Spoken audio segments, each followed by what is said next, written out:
I'm a traveling spirit, I've seen many shores, from the West Pacific to the island of Cano. They treat me like a son anywhere I go, and even though no one can tell, I still feel that I'm alone. I'm alone, I'm alone, I'm alone. Leave me stranded, I know how to handle it all on my own. On my own.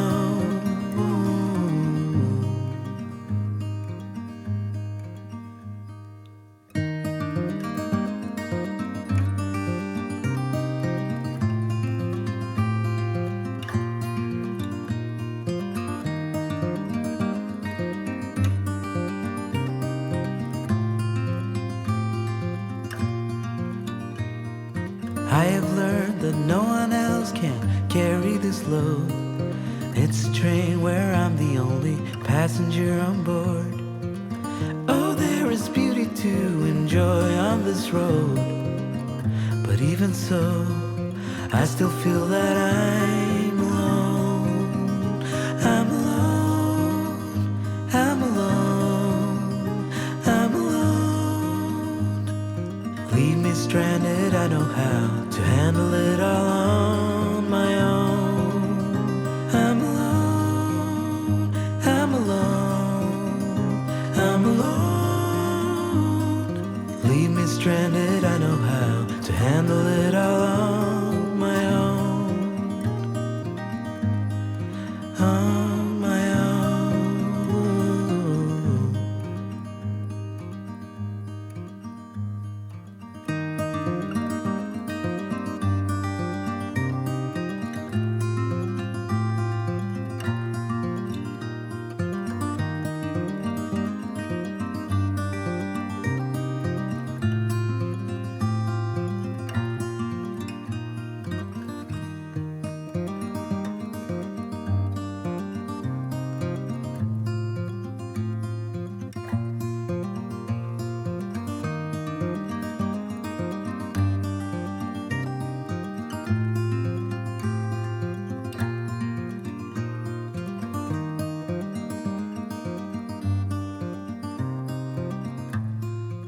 Hello adventurers, and welcome back to my channel.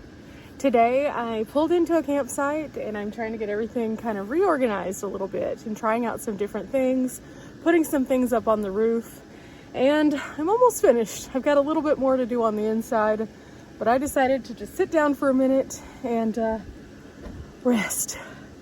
Been going pretty non-stop today, from the time that I got up until the time that I got here, from the time that I got here until the time that I'm talking to you guys.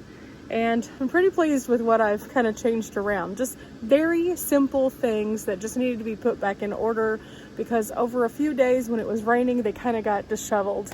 And this side has power, so I'm getting to use my shore power, and I'll get to use my heater later tonight, and I'm so happy about that. You know, these two power stations have been doing a pretty good job pulling in the watts and pushing them back out again. And they've kept me warm during this cold snap, which is very nice. Happy to have a power site though. That gives me an opportunity to get everything back tip top and feel a little bit more on top of the world again. But I'm not finished yet, so I need to finish up on the inside too. Oh, but I'm not ready to quite go inside for the night. But, you know, I better get it ready for whenever I am. I've got to put some things away and move into relax mode, which means that I'm going to put some things, I think, in the front while I'm not using them, just to kind of make a little bit more space. It's constant rotation in a van, and you have to learn, especially in a small space, how things juggle, move, and change. Oh, but I'm gonna go ahead and get this finished up so I can make some dinner, because I'm getting kind of hungry and I definitely need something to eat. So just a few more things,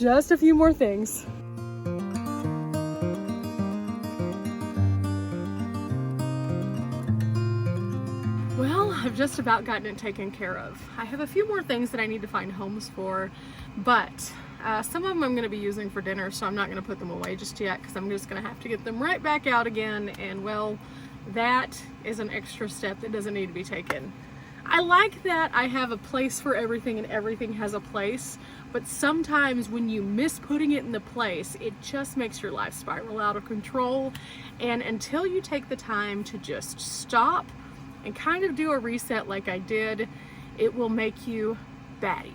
So I think I have one more thing that I definitely need to find a home for. That's my fan, because I'm not going to be using that because it's just been cold and it's just a cord that's draping, which normally I don't mind because it's a great place for it to be. But I either need to fix the cord or I need to put it away. I also need to go ahead and get out my heater for the night because I can already tell you it's gonna be a cold one. This winter snap has been expected but unexpected. I was expecting cold. I am getting freezing temperatures every single night. And even though I'm waking up and I have sunny days now, it doesn't stop it from that brutalness of the wind just kind of going through your body and making you go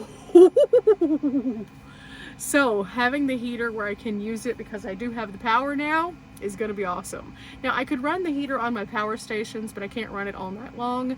And I also am kind of hesitant to try to run the heater all night long because I don't want anything near it. So I'm going to try to do a little bit of a rework of the front section tonight to see how that works out. But so happy. The heating blanket has been keeping me nice and cozy, but tonight's going to be even colder than it was last night. So the heater in the van definitely is a big plus. Right now I'm just trying to let my body get used to being cold because I found that if you get used to it, it's less harsh whenever the temperature drops at night. So it is currently 51 degrees in the van and it's not terrible. I'm also going to see if I can run my heating blanket off of my little adapter that I have in the front. I don't know if it'll work or not, but if it does, that'd be super cool. I can just plug the adapter, I believe, into this. I'm not sure though. I'll have to see. I am noticing one thing though. I'm really missing my shelf right now. My shelf is perfect because everything has a place, and well, as it goes into its place, then it's out of the way.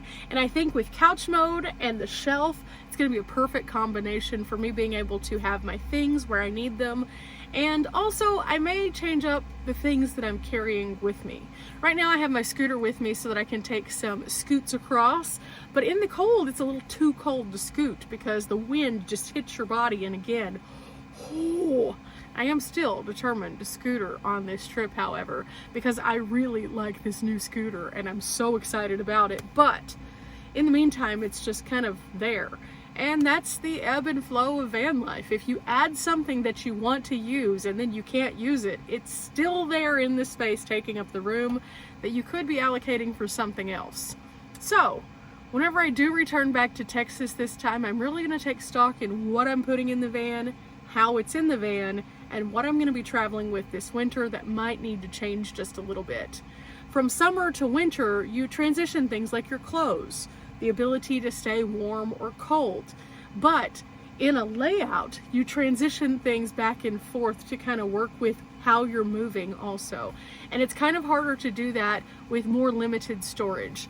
These two things that I have down here for my food and also for my kitchen are great, but I knew they'd be temporary, so I'm really happy to have a place for all those things. And I'm going to be looking into some bins, I think, for the shelf so that I can keep everything in order and organized, but also where it has a less likely chance of flying through the air whenever I'm driving without having to use all of the ugly bungee cords, even though I'll probably still end up using the ugly bungee cords just for safety.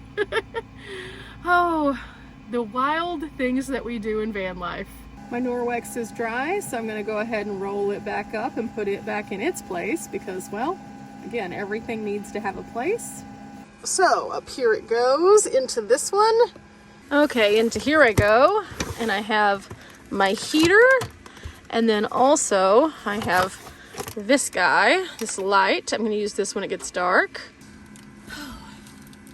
You know, this little heater has come in handy in a lot of situations. It's just a very small, somewhat lower voltage heater. It works off my power stations and it does a pretty good job. I picked this up on Amazon, and it's called the Handy Heater by VTech. It's just a little plug and play that I can turn on, and according to this, it pulls 400 watts. I have noticed, however, that it does have a surge watt that's slightly higher than that, and I wouldn't feel comfortable running this off of one of my smaller power stations, but my 1000 watters I have no issue with whatsoever. So I'm going to get this out so it can be ready. And again, this guy has been awesome, but I have learned that this one does a little bit better if it's just plugged into continuous power versus being plugged into something and then unplugged and used. It doesn't have the longest shelf life, and that kind of makes it good and bad. Now, fortunately for me, I have tons of power, so I can do that. But if I was just using this independently, the only way I would want to do that is if I was using it in the auto setting for like a motion sensor. But otherwise, I think it dies a little bit too quickly for just an everyday light. This is one that I picked up in Branson, and I really, again, like this for the brightness of the van whenever it's on, but if it dies all the time, you know, it's no different than me having like batteries that I'm constantly having to replace at that point. So I've been just setting it kind of over here on top of my first shelf and just letting it kind of face upwards, and the projection of the light is quite good actually. So I've got this out, but I think I actually might need to charge up one of these little battery packs too, so I'll probably do that before placing this on there tonight. And other than that, I think I have everything out. I have my heating blanket in one of these. It just folds down super small. My heating blanket is a 12-volt heating blanket. It's just small, single person. They have them in queen size. I think this is just like a twin though. And it pulls about 23 watts on average. And I can run it all night long on this all-power station, which, oh my gosh, has been so good. Now the nice thing about this is I can close up my doors and still be charging my power stations. So in just a few minutes I'm going to do just that, and I can use my power stations for my kettle if I want to in the morning and not have to worry about depleting my power, or I could just plug everything kind of into the plugs themselves, which is nice. This is a weird time for me, guys. I've never had plug and play power, and I'm so excited about it. Just kind of taking in a few more of the views. It's starting to get a bit more chilly though. I can feel the crispness of the air is starting to become a little bit more problematic. So I'll probably close up the doors whenever I'm ready to get my dinner together in just a minute. So yeah, that's kind of how the day's going today. It's been a good day. It's been a productive day. I've done a lot of stuff. I do have one thing that I'm a little confused as to what I want to do with it, and I'm hoping that I can solve this issue tomorrow. My juices. I have them currently sitting on my refrigerator. I drink one of these a day, and I've just gotten to where this is part of my morning routine, but I like to keep them in the fridge. The problem is I have too much stuff in the fridge, so maybe after dinner there'll be a little bit more room. If not, tomorrow morning I get to figure out where to put them, because unfortunately the box broke, so they're kind of loose, and I don't want them all over the van. Down here, I'm charging the Vatid power station. I usually use this one at night to charge my cell phone, just because it's smaller and it sits directly beside my bed. It's charging at 58 watts right now off of another power station, and I've got about 60% on it. On the other hand, the Pecron is fully charged. This one charges so quickly. If you need something that is a rapid charge and you're going to have access to a campsite every so often, or someplace that you can take this in, like a Starbucks or something while you're working, the Pecron is the way to go. This thing is one of my favorite power stations that I've ever tried. This is the E1500 Pro, and oh my gosh, this thing is just, it's sturdy, it's durable, it works super well, it doesn't run down extra quickly, and I really get a lot of bang for my buck out of it. And then this one, I actually have been testing. This is the All Powers, and so far, I can't say anything bad about this guy. Not at all. I have had zero bad experiences with this, and this is just so good. Everything about this one has made me so happy, and overall, I don't know what they changed up within the interior of the All Powers to make this power station, but in comparison to the other one, I feel like this is just superior. I've tried out 2 All Powers, and so far this one's been the best. Now, power is one of those things that's pretty subjective. It depends on what you need and also what you're using on how much power that you will need. So that's why I show a variety of different kinds of power stations here on the channel. That way I can test them out and tell you my honest opinion of if they work and can be a good old workhorse, or if they're a little on the wishy-washy side. And I've tested out some that have been awesome, and I've tested out some that I have very clearly said, hey, maybe not this one. Some of them have had like foundational issues with size for a tiny van, but might work out in a larger rig. Some of them have been the right size, but maybe the buttons were a little bit less responsive and so could get very frustrating. But overall, by testing out all of these different units and sharing them with you guys, I try to give my honest opinions and show you kind of how I'm using them in the space in a variety of different ways. And maybe that'll, if nothing else, get the wheels to kind of turning on what you're needing. Now, if you're looking for power, I definitely recommend that you kind of assess what you're going to power before you buy your power. And the reason why I say that is because if you know that you're only going to be using your cell phone, you could probably get away with a very small power station like the Vatid, because realistically I can charge my cell phone so many times on that one. But if you're going to be using a computer of any kind, those pull a lot more. If you're going to be using a kettle, you're going to have a certain size just for the kettle to work. If you're going to be using a heater, again, you're going to have a certain size for it to even turn on because of the surge watts. And if you're wanting to use stuff like an air fryer or something like that, you're going to have to use a big boy.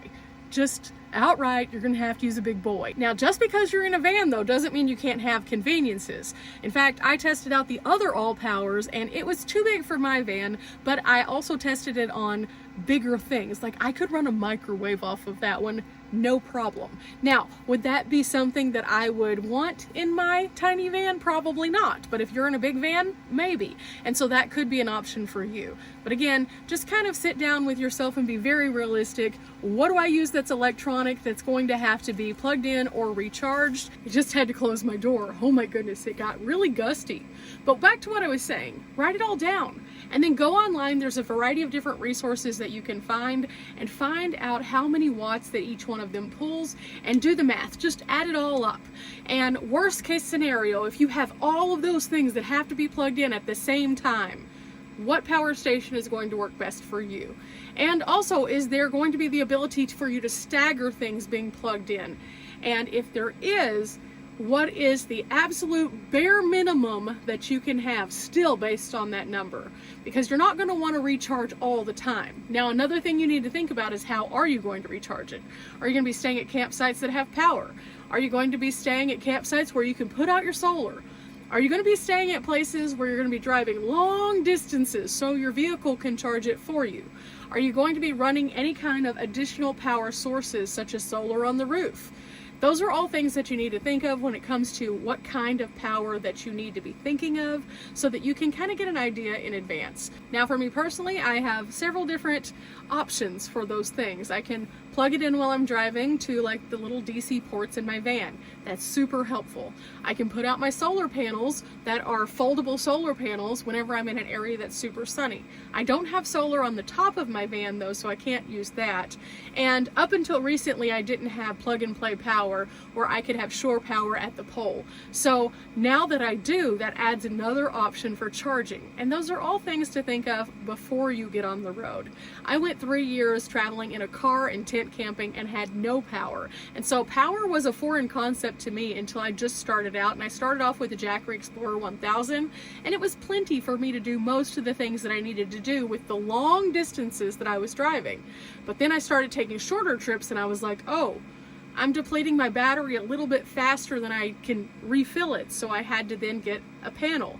And then I would be in areas where I might be overcast for a few days, and I was like, okay, I need to figure out something else. So I would take it in with me whenever I would work. And you know, you adapt and you figure it out. And that's the best thing about van life, is you have the opportunity to do that. But being prepared beforehand can really be helpful. With that said, I'm going to go ahead and get moving around a little bit more and probably call it an evening pretty early tonight because I'm pretty tired and I want to get nice and cozy. So I hope today's video has been helpful for you to just kind of see what it's really like on the road. Some days it's great. Some days you have everything in order and you're just off to the adventure. And then some days you have to take a few minutes to really put everything back together because chaos has ensued. And that's just part of it. Don't feel bad if that's you, because that's all of us. Sometimes you see videos where everybody's van looks perfect all the time, but guess what? They really don't. Everybody has those days where chaos has broken out in their space, and then they just have to sit down and figure it all out. We're not here for a long time, but we are here for a good time. So I hope you guys have a wonderful time and put some of your brains to work. Think about your power solutions, and I'll see you guys next time. Bye!